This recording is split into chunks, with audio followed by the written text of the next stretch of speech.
চলে এসেছি, আবার বসেও পড়েছি, থালের মধ্যে সাজিয়ে নিয়েছি। আজকে আমি এমন রেসিপি করেছি, পুঁই পাতার পাতুরি খেয়েছো?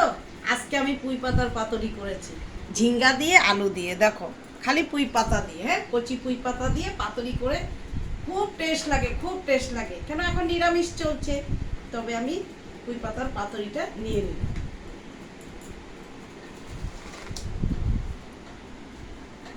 আর কি রান্না করেছি? পুঁই পাতার পাতুরি করেছি, আর তার মধ্যে বেগুনের এই যে বেগুনের পকোড়া করেছি, হ্যাঁ।